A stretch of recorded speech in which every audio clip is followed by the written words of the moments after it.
Looks like we can get into this. Give a shout out to Torque Brewing. I'll be drinking their What the Hell is lager during the course of this webinar, which I guess is a little ironic because I'm going to be talking about everything that's not beer. I'm going to be talking about cider, seltzer, sake, wine, and mead. Okay, so let's get into it. So what are we going to cover? We're going to cover some of the differences between beer and other beverage ferments from the perspective of a yeast. We're also going to cover the differences between beer and simple sugar wines, specifically like cider, wine, and mead. We're going to talk about also the difference between beer and a rice wine fermentation, which is also a grain-based fermentation, but it has a different type of ferment by Koji and yeast. We're going to talk about what beer yeast we can use in all of these different types of beverages and some of the research that we've done at Escarpment Labs on these topics. We're also going to talk about how to use beer yeast in pretty much any ferment and some of sort of the general rules that you can follow to adapt your beer strain to whatever the heck you want to ferment. And a lot of that's going to come down to nutrient recommendations. So we're going to talk about nutrient recommendations. So first of all, we're going to talk about our what I'm going to call our simple sugar ferments, our seltzer, our cider, our wine, and our mead. They are different. And I'm sure if you're like a big Mead super fan, you're going to argue why it's different from everything else. But from a yeast perspective, there are some common lessons we can learn and apply.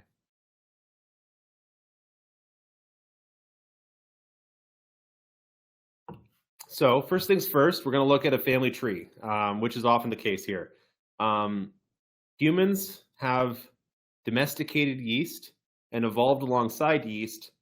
And in return, yeast has also evolved its own niches. So when we look at the genetics of Saccharomyces cerevisiae, of man's best friend yeast, we see that it actually the genetics of the yeast lines up with the ways that we use them. So a lot of the time, when we look at the genetics of beer yeast, they're genetically beer yeast. They're related to other beer yeasts. The same is true for wine yeast, which you can sort of see in the top in the purple here.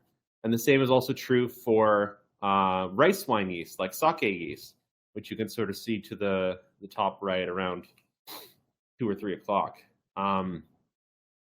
Yeasts have evolved to fit specific niches, and that usually fits in with the human use. And then you do get some wild yeasts that are kind of outliers, but a lot of the times, if you're using a sake yeast, it's going to be related to other sake yeasts. If you're using a beer yeast, it's going to be related to other beer yeasts. We're kind of quirky in beer because we have 2 big families and maybe 3 if you include Kvike. And then also, wine yeast is its own family. But then we also have this whole family of brewing strains that's related to wine yeast, right? We've talked about that in a previous webinar, but that beer 2 family of yeast strains is actually quite closely related to wine yeast versus other beer yeasts in some ways. So that does inform what each yeast can do. However, that doesn't mean that you can't make beer with a wine yeast or vice versa. That being said, these categories do have some general trends.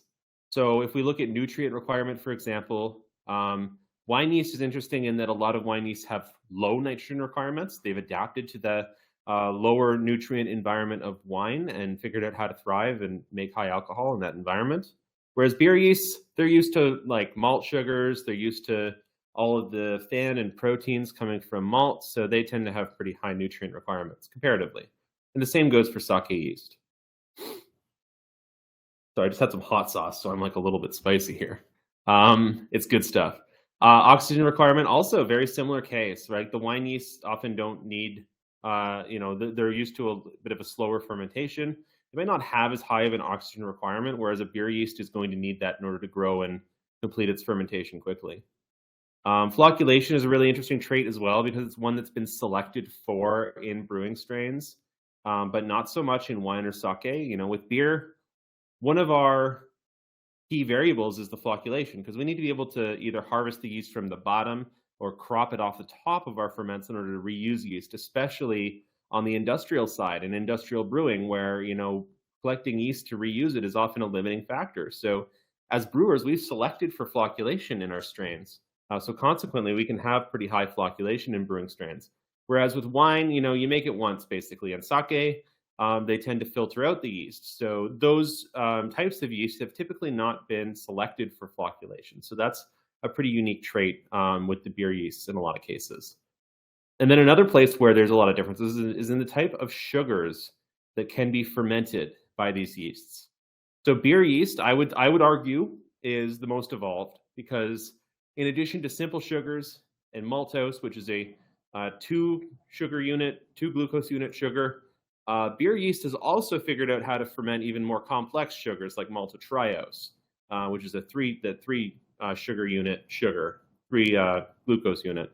That's not common among most yeast strains. So if you try to use a wine yeast to make a beer, you'll probably see it stall out at high final gravity. Yes, even champagne yeast. Champagne yeast does not ferment beer down to nothing because it doesn't actually have the genes required to do that. It'll ferment a wine or a cider or a mead down to nothing, but it won't touch maltotriose.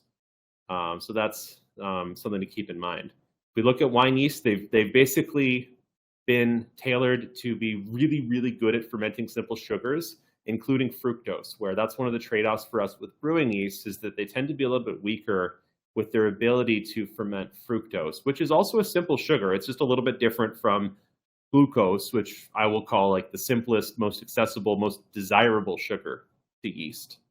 But wine yeast will still ferment maltose. So if you're putting a wine yeast into a standard gravity wort, you can actually expect it to complete most of the fermentation, but it'll stop a few gravity points short because it's not fermenting the maltotriose. So if you're fermenting like a 12 Plato, 1048 wort, it'll probably stop around 1020 or 5 Plato, right? So if you're looking to make a beer with a wine yeast, it probably needs a little bit of help. Same goes for sake yeast. So sake is a grain-based ferment, right? It's rice, usually. But sake yeast gets help from a special mold called Koji. We're going to talk a little bit more about Koji later on. So for that reason, sake yeast also has an adapted very good maltotriose metabolism because it gets help from Koji. So it's also quite good at fermenting those simple sugars. It's good at fermenting maltose, but it's not going to be very strong with the maltotriose. So just like with wine yeast, if you try to use a sake yeast in a beer, you can expect it to finish pretty sweet. So that's something to keep in mind. And why, going the other direction of wine or sake yeast into beer can often be more challenging than taking beer into these other fermentations. And that's because using wine or sake yeast in a beer, because of that maltotriose, you often need enzymes or other process adjustments to ensure that the beer is finished, to the expected degree of fermentation that you want. So there's ways to get that done in case you are interested in that. There's, reasons to use these yeasts because they have interesting flavor traits that a beer yeast might not. But luckily for us, using beer yeast in other beverages such as wine, cider, sake, mead, etc., often just involves some simple nutrient adjustments. We're going to take everything we learned in the last few webinars about yeast nutrition, about yeast flavor diversity, and about yeast off flavors, and we're going to be able to put this together, take this knowledge, and come up with some ways to use brewing yeasts in new fermentations. Because I hope whether you're brewing professionally or whether you're brewing at home, I hope you're interested in other things, because ultimately you're going to be able to if you're brewing at home, expand your skill set and try other types of fermentations. If you're brewing commercially, you might be able to open up new avenues and new product categories, which is also important. So just an aside before we dive into this, because this is going to come up a lot. A lot of these sugar-based fermentations or high simple sugar-based fermentations like wine, cider, mead, etc., seltzer, this is what we're up against with brewing strains is fructose metabolism. So as I said, fructose is a simple sugar, but the way that it's broken down is a little bit different from glucose, and that can present a challenge to some yeasts. Fermenting fructose fully is critical to most of these fermentations, but beer yeasts sometimes struggle with their fructose metabolism. So that is one of the quirks of beer yeasts. It's possible that they're wired to better take up maltose at the expense of fructose. There's still a lot to learn there about sugar metabolism in different specific types of yeast. But if you do see a stalled ferment in a wine or a cider or a mead or a seltzer, when you're using a beer yeast, usually that's that yeast struggling with fructose. So oftentimes it needs a little bit more nutrient in order to get going. And there is still some genetic work ongoing to understand, some of these differences in simple sugar metabolism between different types of yeast, because it's important, right?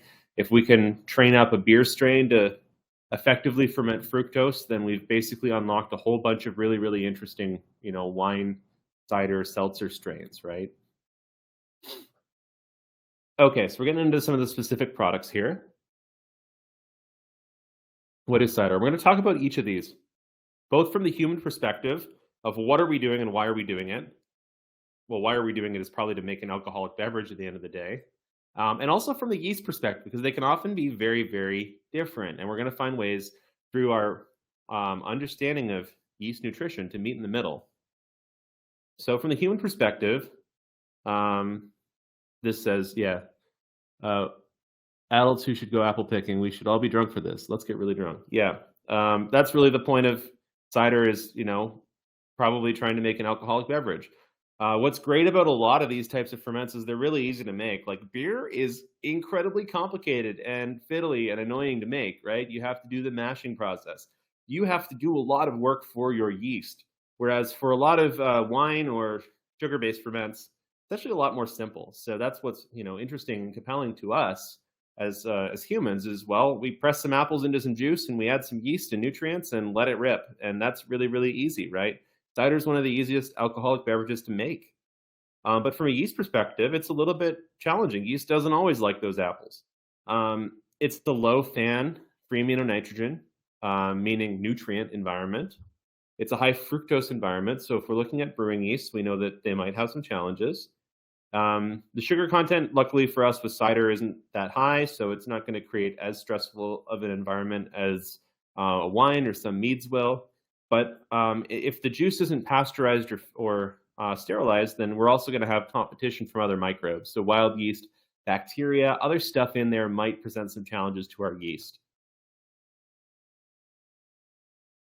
So we can look to nutrition to solve a lot of these. So you're going to see this graph on the right. You might remember it from our yeast nutrition talk. It's really just showing the distribution of FAN requirements across our different brewing strains.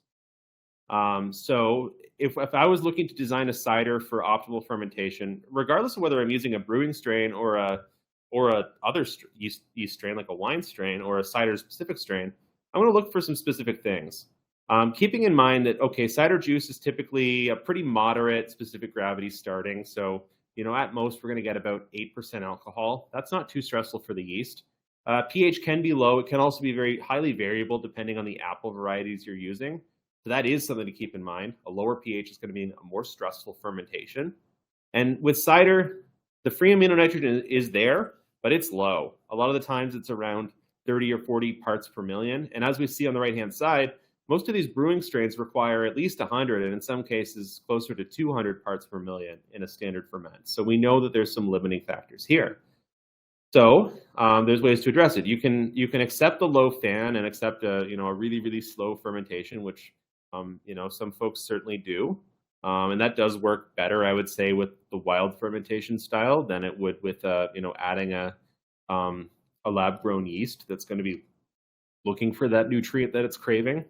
But if you're looking to use any lab-grown yeast, you can use a combination of nutrients. So we always recommend a combination of a complex nutrient and what I'm going to call like a bulk nitrogen with any of these ferments, because if you're just using the complex nutrient like yeast lightning, you're going to be overdoing it. It's just like too expensive. You don't need to get all of your bulk nitrogen from something like yeast lightning. You can use something like diammonium phosphate, which is readily available. You can get it from pretty much any like home brewing, home winemaking shop. If you're on the professional side, you can get it from your ingredient suppliers. It's a lot more cost effective. And so that combination tends to work really, really well.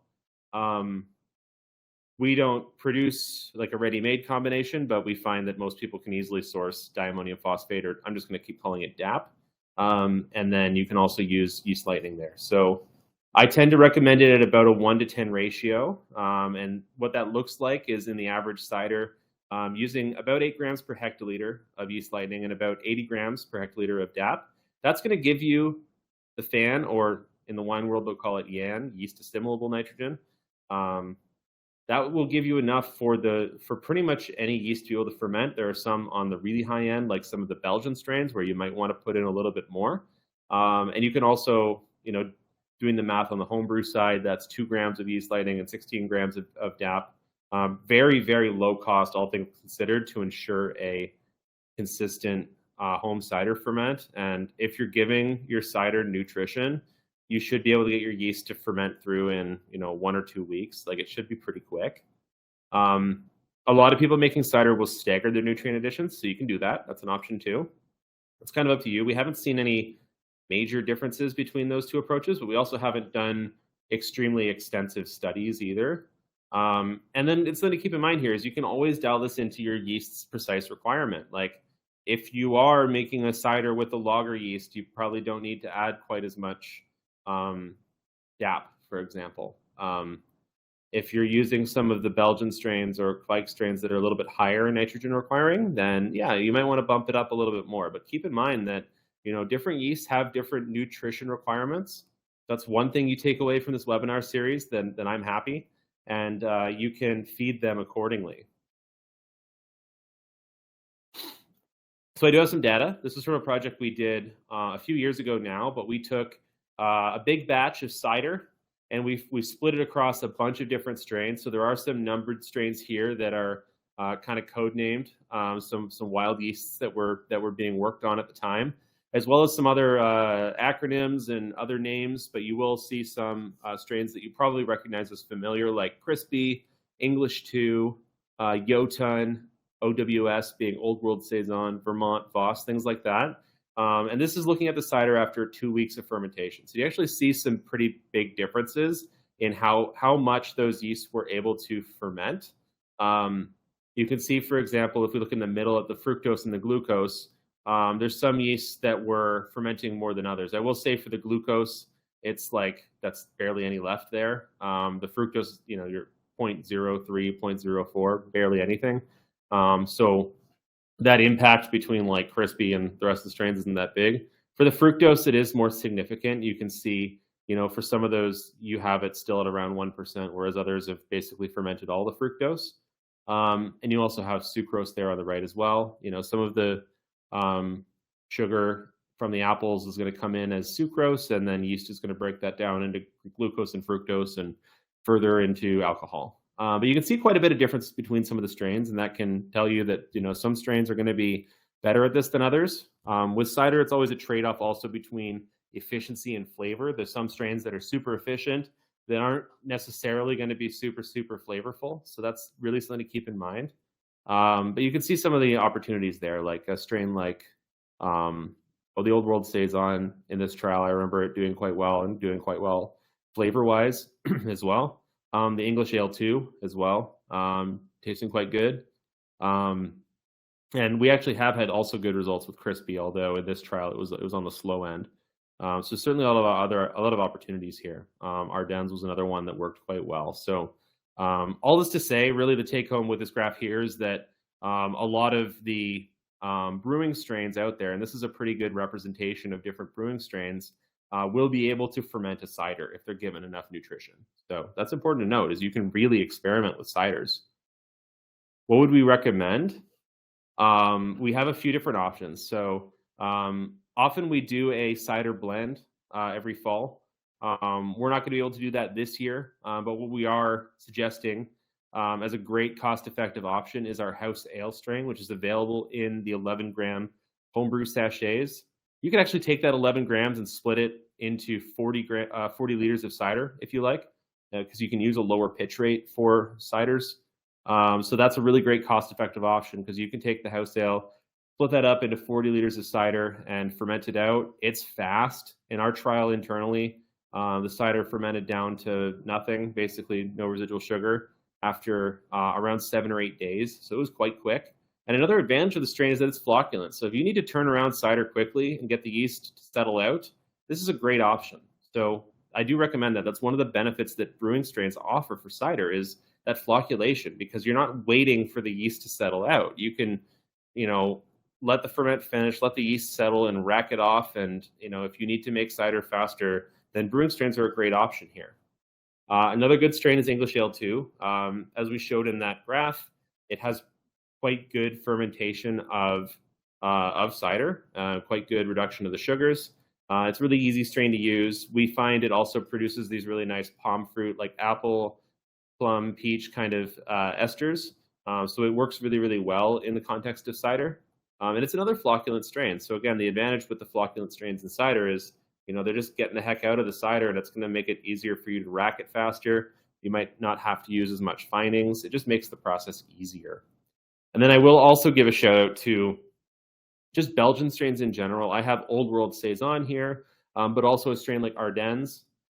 These are your, most aromatic yeasts out there. Your Saison yeast, your Belgians. They're going to create a lot of their own aromatics that accentuate some of the apple characteristics, and even the phenols. Apples have a lot less of the phenol precursors, so you won't get as much of the clove, but you might get a little bit. And with a cider, that can add a note of complexity. So that can be really, really beneficial as a flavor profile as well. So we've had many examples of ciders now made with Saisons, and another benefit of the Saison yeast is that they're good glycerol producers. So if you're making a bone dry Saison, you can get a little bit more of that residual body from the glycerol as well. So those are great options for cider. Moving on to seltzer. From the human perspective, we love drinking claws with no laws, don't we? That much is abundantly clear. I think the seltzer craze has started to wind down a little bit, but it's still a very popular category. So it's popular as a product, and it's also really easy to make with the right methods. So how do you make a seltzer? You mix up some water, some sugar, and some nutrients. Depending on where you are, you might also have to use some wort. It also depends on how closely your regulatory body is watching. I know in some places, if you're a brewery and you're making seltzer, your seltzer has to be 51% grain based. So there's lots of different ways to do that.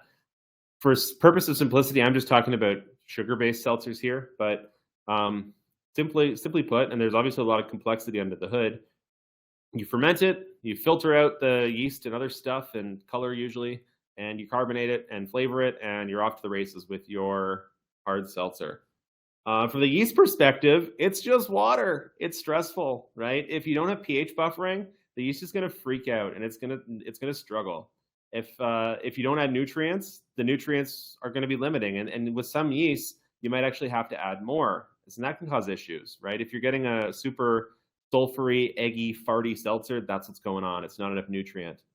Some strains of yeast aren't very good at flocculating, so some of the wine strains that are used a lot of the time to make seltzer, for example, they're not very flocculent, so that's going to put a little bit more pressure on your timeline and your filtration. And with seltzers, there's a high risk of off flavors because you're basically building up your yeast nutrition from scratch. So if it doesn't have what it needs, unlike with beer where we have malt, which is an amazing nutrient base, sometimes it needs a little bit of tweaking, but in general, it's great. With seltzers, we're basically responsible for all of the yeast's nutrition. So if we're not giving it what it needs, we're going to get sulfur, we're going to get fusels, we're going to get that boozy flavor, right? If we give it what it needs, we're going to get what it needs. We're going to get clean seltzer flavor. So what does that look like practically? Well, here's an example on the right-hand side where we fermented some different beer yeast strains without enough nutrition. This is with not enough nutrition for what they needed. It was about 120 parts per million. And you can see they are universally suffering. No matter how much of a badass the strain is, they are suffering. And actually the low nitrogen requiring wine strain, EC1118, actually did okay. So there is one big difference there. But for successful seltzer with any yeast strain, you need nutrients and you need pH buffering. It's really important to have that pH buffering. In most other ferments, you have stuff in there that's going to buffer the pH. And what that's going to mean is that the yeast isn't going to be radically acidifying the pH as it ferments, as it takes in sugars. Because even the process of that yeast growing and importing sugars is going to put acidity into the ferment. And at a certain point, the yeast will basically self-limit itself if it doesn't have pH buffering. So in beer, we have it really easy. We have all these minerals from our brewing process, from our grains that buffer the pH. And we also often have slightly excess nitrogen, amino acids that also help to buffer the pH. So we have it really easy in beer for this. With seltzer, it's a different story. So there are a few different options.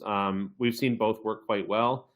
Calcium carbonate is a great one because it'll actually settle out. So if you don't want a flavor impact from your pH buffer, that's a really good one because it'll just kind of settle out alongside the yeast. Another common one is potassium bicarbonate or baking soda. Sorry, that's sodium bicarbonate. Don't quote me on that one. Potassium bicarbonate at a slightly lower rate works great. It can also work really, really well as a general pH buffer with these seltzers. And there's other options too. That's not exclusive. Even if you're using something like yeast lightning, you're going to get a little bit of pH buffering from that. So you can use, just like with the cider, yeast lightning plus DAP.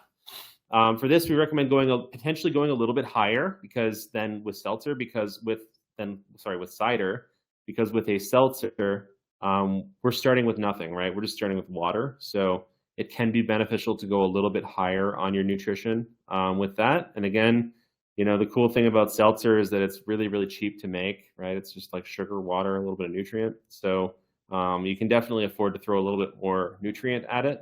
Some folks do like to stagger that over 2 or more additions. We don't tend to find that necessary. And once again, you can dial that into your yeast's precise requirements. So if you're using a strain like a Kvike, you might want a little bit more than if you're using a strain like California Ale or like a wine yeast, right? They might not require as much nutrition. So that's something to keep in mind. What can we use for seltzer? Once again, the house ale will work great. Just like in cider, it's a pretty flexible strain and pretty robust. Just make sure that it has the nutrition. I would go on the higher end with that one. Crispy is a great strain as well. We've got a few clients using Crispy to make seltzers. One of the big benefits of using beer strains in seltzers versus wine strains is that they are flocculent, meaning you can get a more clear seltzer easier. And that can have a lot of benefits in the brewery because then you're not going to have to spend as much time and energy on filtration. Usually, seltzers do see some filtration, including carbon filtration anyway, to remove color. But as you know, if you've done any filtration, the clearer your product starts, the easier the process is. So this can give you a lot of benefits. And then you can use yeast lightning, combine it with DAP for great results.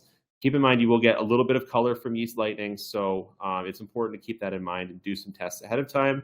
And again, if you're producing commercially, we do always recommend carbon filtering anyway to remove that color. And I know that's fairly standard for commercial production of seltzers. Moving on to mead. So I'm sure I'm not the only one who's tasted someone's homemade mead in like first year university, and yeah, it tastes like rocket fuel. From the human perspective, it's also like a really exciting alcoholic beverage because it's pretty easy to make. You mix honey with water, you let it ferment. You can let it go wild, or you can pitch a yeast and maybe add some nutrients. From a yeast perspective, not the bees. It's a tricky environment. You, just like with seltzer, just like with cider, you have some limited pH buffering. You have low nutrient. It tends to be quite similar to cider, if not lower in nutrient. Often higher sugar content. A lot of people make meads for sweet meads that are basically hitting 12 to 14% alcohol and then stopping because the yeast is conking out and leaving a little bit of residual sugar behind. So these can often be quite high sugar content, which can be quite stressful for the yeast. And again, that environment does create the risk of off flavors, right? You don't want to make your mead taste like rocket fuel, but sometimes it does if the yeast doesn't get the nutrition that it needs. And the same goes for sulfur as well, that kind of rotten egg smell. So I'm sorry, I'm going to be repeating myself, but the recommendations are pretty much the same for all these things. Mead nutrition is similar to seltzer. Basically, if whatever I just recommended for seltzer is the same thing goes for mead. Highly recommend using a complex yeast nutrient like yeast lightning that has some amino acids in it, some minerals, some vitamins, because that's going to both help with the yeast health and also with the pH buffering. And then also your bulk nitrogen through DAP will work great. So the same rate works pretty well. Sometimes you have to go a little bit higher if it's a really, really high octane ferment. And I know for mead, it's quite common to stagger that over 2 or more additions, and that can be beneficial for a stronger mead. If you're starting with a pretty high starting gravity, like 1.08 or higher, it's probably beneficial to stagger your nutrition a little bit. There's 2 reasons for that. One is, if you think back to our off flavors talk, if you're giving the yeast too much nitrogen at once, you can risk those boozy fusel off flavors. And then number 2 is your yeast is going to be in a really challenging environment in the mid fermentation phase with a mead, because it's going to be around, in the environment of some alcohol, but it's also going to still be around a lot of sugar. So that's a lot of stress that the yeast has to deal with. So a nutrient shot staggered into the middle of the fermentation can actually work quite well in a mead. And don't discount the idea of pH buffering. Sometimes that can help you as well. We've seen mead ferments drop pretty darn low just as a result of the yeast fermentation. So that's something to keep in mind. That's also where something like water chemistry that you probably know as a brewer comes in super handy, because you can dial in your water chemistry for your mead. You're always adding some water to your honey for your mead, and you can influence the results in terms of flavor and in terms of fermentation, just like you can do in beer. So what do we recommend? You're going to see pretty similar thing here. House ale works great. So does crispy. We've also heard of great success with some of the sort of more standard strains like California ale. And then you can also get creative. Saison strains will work great. Bike strains will work great. Both of those are very high alcohol tolerance. So if you're trying to push your mead to 12% or 14% or beyond, I would definitely look to the Saison yeast and the Kvike yeast. Those can work great. And I would highly recommend also yeast lightning, because you're going to get a nice mix of amino acids as well as micronutrients and minerals that's going to really help that fermentation. And mead fermentation is quite stressful.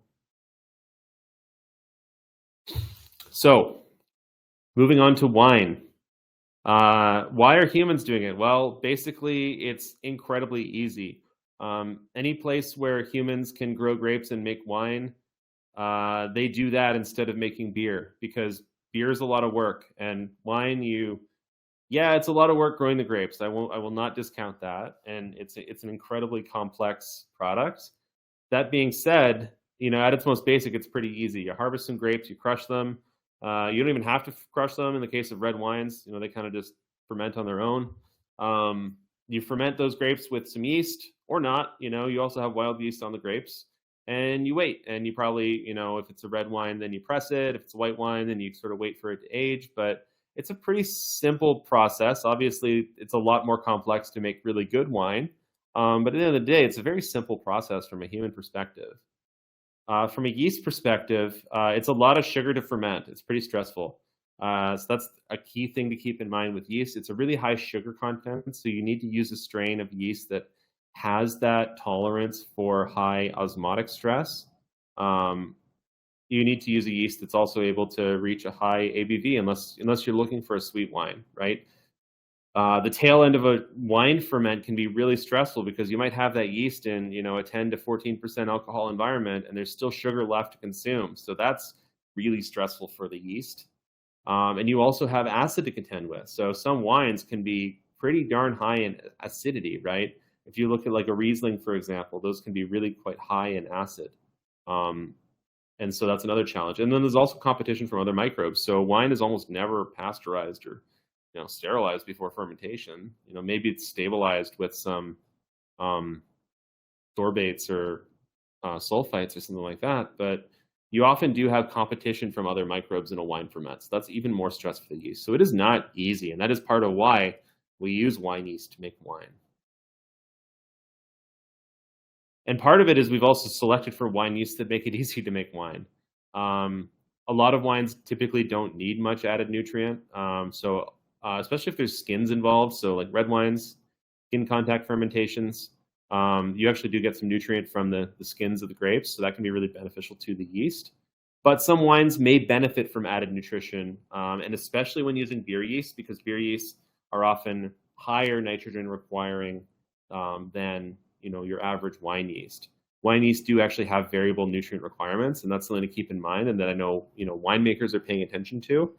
A lot of the really, really famous wine strains like EC1118, your kind of classic champagne yeast, are low nitrogen requiring. So in the context of winemaking, this makes it easy. They don't need as much nitrogen in order to finish a fermentation. But there are some wine strains that have higher nitrogen requirement.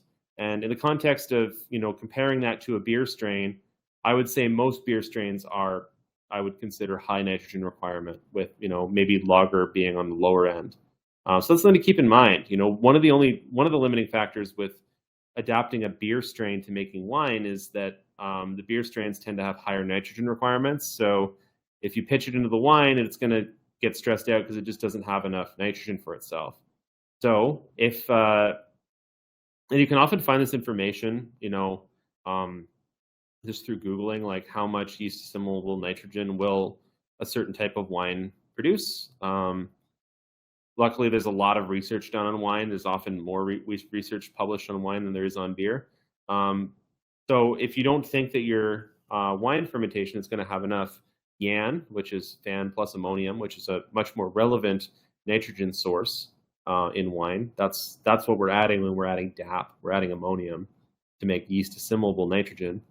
If that's less than what a beer yeast needs, you can increase it. And I sound like a broken record, but you can increase it with yeast lightning and DAP. Giving it a little bit of complex nutrition plus that bulk nitrogen to bump it up.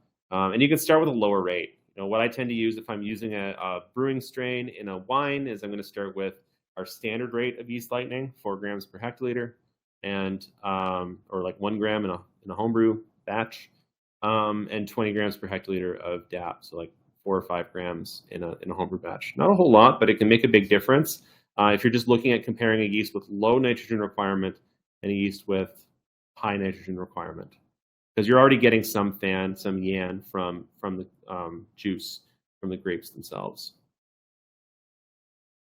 So what do we recommend?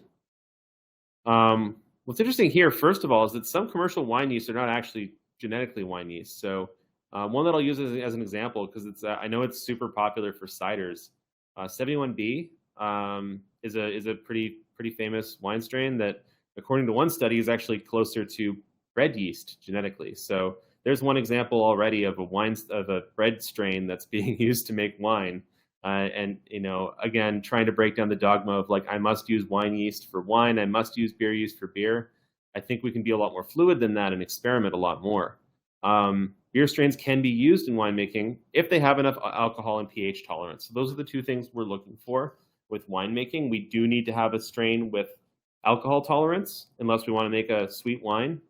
And we also need to find a strain with good pH tolerance. So that is where yeasts in the Belgian category, Saison category, tend to do great. It is also where some of our wild strains can do great, as well as Kveik. Any strain that just has that alcohol tolerance, pH tolerance, can work pretty well. We have used beer yeast in a variety of wines with success. I've been tinkering around with wine for a very long time, basically as long as I've been tinkering around with beer, and have had some good success. You can make Riesling with Kolsch yeast and ferment it at like 12 Celsius if you want, and you can get some really cool, clean results. You can ferment red wines with Saison yeast is a great combo, because those Saison yeasts are so aromatic. They're going to bring a lot out from that red wine and bring a lot of that aroma to the forefront. You can also use yeasts that have good biotransformation traits. So, one example would be pairing Thiol Libre with any wine that has a lot of thiol precursor, like Sauvignon Blanc. You could get a lot of really interesting results that way. And those are all yeast strains that are pretty well adapted to handle the stress. So definitely worth looking at. Highly recommend that. We've made, red wine with French Saison, Old World Saison. We've made, I like fermenting Riesling, even with Brett. White wines, you can get away fermenting with Brett and get some really cool results without it getting too funky. So there's a lot of opportunity to play around with. Okay, so we're going to move into our final section, where we're basically shifting gears completely, because we call sake a rice wine, but it's actually, the process is, in my opinion, is actually a lot closer to a beer, right? We're fermenting grain. We're we're sacrificing grain starches and fermenting it with yeast. Like we call it rice wine, but functionally it's a lot closer to beer. Let's dive into sake. From the human perspective, sake is actually pretty much the only alcoholic beverage that's more complicated to make than beer. So like hats off to the Japanese and there's certainly similar rice wines in other parts of Asia as well, like makgeolli in Korea, and then a bunch of even more ancient ones in China. But sake involves what I'm going to call a parallel saccharification and fermentation with Koji, which is a fungus called Aspergillus oryzae. It's a really special fungus that can do a lot of really cool things. And then you've also got yeast in there to break down any of those fermentables into alcohol. So it's kind of a crazy process. We have enzymes from the Koji, from the mold, right? We're basically fermenting moldy rice at the end of the day. Those enzymes are turning starches and proteins from the rice into fermentable sugars and nutrients, FAN. So it's kind of a simultaneous process where, like, unlike with beer, where like we malt, which basically does the same thing, right? It creates the potential to unlock starches and proteins, and then we stop the process, ship malt to wherever it needs to go, and then we mash, which is basically doing the next step of converting those starches and proteins into fermentables and FAN, and then we stop that process, and then we boil, cool down, pitch our yeast. So beer is a very, very controlled process. And for that reason, like, we have a lot more control over individual steps, whereas sake is like this dance where you kind of have to nail every single step, and there aren't really these opportunities to pause. So it's a really interesting process because, unlike beer, we basically have, like, you can almost think of it like you have the, malting and mashing and fermentation step are all actually one step.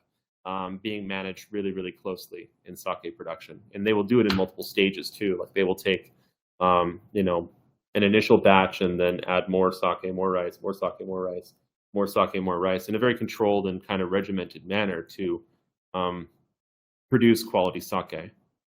So from a yeast perspective, it's kind of a crazy environment, but in a lot of ways it's easier than the wines that we talked about. It's a staggered or a measured supply of nutrients. It's not all at once. It's kind of dependent on the Koji. But for the yeast, it's mostly simple sugars, because the Koji, one of the enzymes it produces is a glucoamylase. So just like with diastatic yeast, where they produce a glucoamylase that breaks down starches and makes your cans and bottles explode when yeast re-ferments those. Koji also has glucoamylases, so it's basically cutting off little bits of glucose from larger chain dextrins and starches. And as soon as the glucose is freed, that yeast is saying, oh, yum, I've got food, and fermenting that or making more yeast cells. There's also some maltose released as well. So sake yeast tend to be quite good at fermenting maltose, which is kind of interesting. But they haven't adapted to fermenting maltotriose. So that's one limitation with sake yeast, because they just don't need to. The Koji does all the hard work for them. So it's a really interesting fermentation in the sense that you have two different fungi from totally different, families, a mold and a yeast working together to make something delicious. So one of the opportunities with sake is that it's actually a very, very homogeneous family of yeast. I showed it in the big yeast family tree earlier on. But you can also sort of see it zoomed in here as well, with some of the sake strains on the right in blue and in gold. But it's not as diverse of a group genetically as the brewing strains are, for example. So consequently, a lot of the opportunity for flavor diversity in sake is limiting. That might sound a little heretical to some of the people who brew with these strains, but I think there's a lot of opportunity to experiment. The current supply of sake strains is actually really cool because it's managed like nationally by Japan's National Research Institute of Brewing. So, there actually is this sort of central association that, helps control the supply of and development of sake strains. So you have some really nice, centralized development of things that does help the sake brewers, because they have access to, new strains and new innovations as they come online, like the discovery of low foaming variants of sake yeast, which If you look in the tree, they all have 01 in the number. So the difference between K7 and K701 is that K701 is a low foaming variant. What that meant is that the sake brewers could fill their fermenters more and make more sake faster. So really, really nice technological improvement just based on one simple genetic change that was discovered in the yeast. But that's something to keep in mind with sake is that even though it's a whole category in rice wines, whole category of fermented beverages, the number of yeasts used to make these often is quite limited in diversity. So I think there's a bit of an opportunity there. So I'm just going to talk about one experiment we did where we thought, okay, well, let's take a strain that's got similar traits of stress resistance, because sake yeasts are quite stress resistant and similar ability to produce nice flavors. That is one of the benefits of sake yeast, is they're really aromatic. And let's make some simple sakes. So this is not going to win any awards. In this experiment, we made a simple sake with sushi rice, not polished to sake grade, where sake grade rice is usually polished a lot more of the bran and the endosperm is removed. And we also used our off-the-shelf Escarpment Labs dry Koji. So if you're making like traditional sake properly, you're going to use fresh Koji, but you can use dry Koji. It's still got really, really good enzyme content, so it will work, and it's a lot more convenient this way.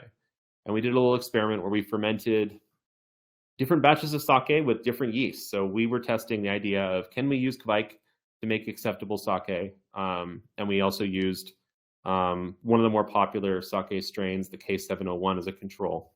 This could have gone off the rails. If you want more information, we do have a blog post. You can always read that. But the results were interesting.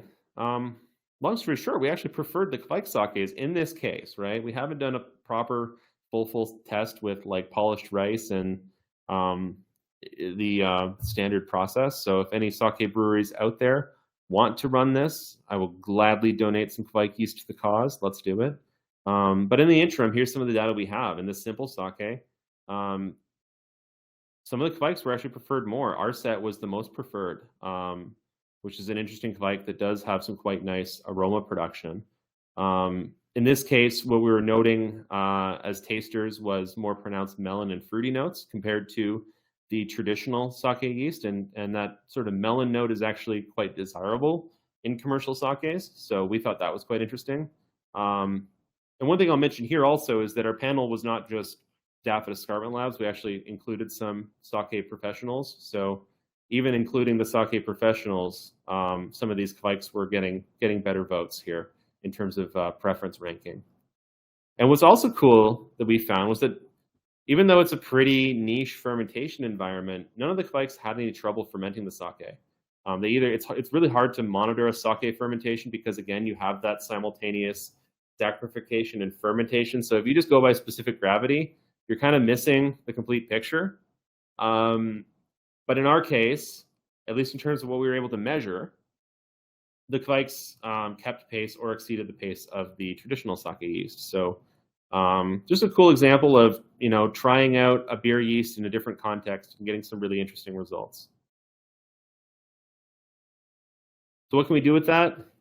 We do offer Koji. It's smaller batches currently, but if you're looking to experiment at home, you can use one of these Koji pouches to make up to 1 gallon of homemade sake. And we actually have instructions on our website for that as well. And feel free to experiment with kveik. I'm not going to say that's the only option.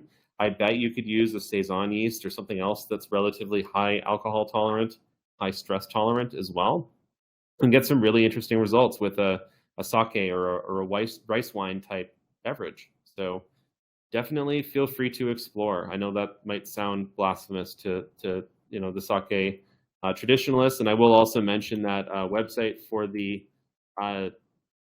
National Research Institute of Brewing in Japan.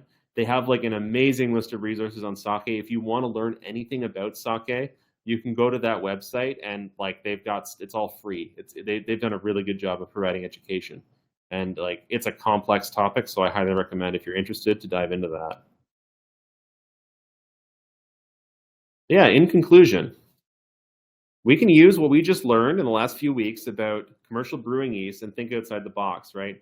If we give that yeast what it needs, it's going to perform, and it's going to give us those really special flavors that we're turning to these brewing strains for.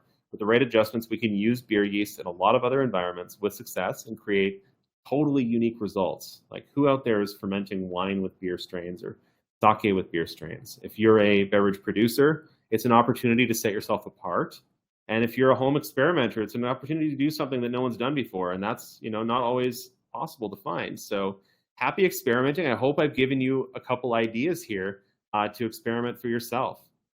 I also just want to highlight, we're still sort of putting together the general outline of this one, but we're going to be having Nate Ferguson talking about yeast handling and repitching made easy coming up soon in October. So keep your eyes peeled. We'll definitely be sending some emails out to our webinar. People sign up to our webinars as well as our general social media and stuff like that as that comes together. And then I'll also be back in November, likely November, December, talking about a wide range of topics, including hop creep. We're going to be talking about how we actually make new yeast strains here at Escarpment Labs. We'll have some new stuff to talk about. A lot of good stuff coming up. And with that, we'll get into the Q&A. If you do have any questions, feel free to type in a question out on the right-hand side. If you're watching this on YouTube at home after the webinar, feel free to submit your question in the comment box, and we'll do our best to answer it. I'll be sticking around a little bit to answer some questions, and then we'll sign off. Thank you so much. So I've got a question here. The first question I have is, what about using beer yeast to make bread? I can definitely talk about that topic. I've done a lot of experimentation with using beer yeasts to make bread. Something to keep in mind is that a lot of the sort of like dried instant bread yeast is really well developed for that purpose. These strains tend to be developed through quite a lot of breeding and evolution, and they tend to be really, really efficient and fast. So the first thing you have to think about if you're using a beer yeast to make bread is that it's going to be slower, almost universally. There's a couple that almost get close, but in general, like, no beer strain is going to be nearly as fast as your like Fleischmann's or Instafirm or whatever you're using. I like using the Instafirm strain at home, for example, for a lot of baking, just because it's so fast and reliable. But there's some opportunities for flavor, which is really interesting. So we've had really good success with Kvike yeast, specifically using them in pizza dough, and I know that a few people are doing that even commercially. Would highly recommend that, and that's another one where Arsit works really well.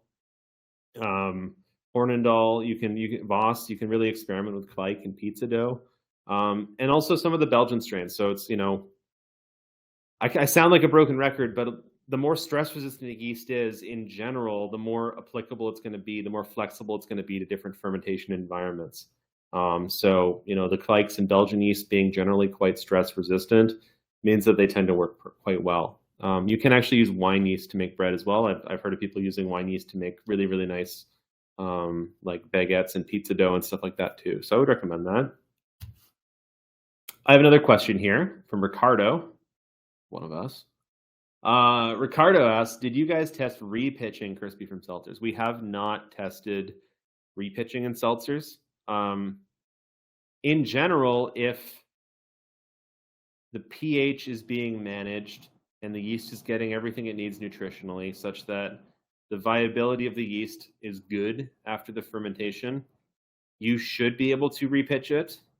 I will say that repitching in seltzers is not common, simply because it's typically not as necessary. In the case of beer, you have a lot of other things absorbing cost, like your malt and your hops, so it becomes a lot more important to repitch the yeast.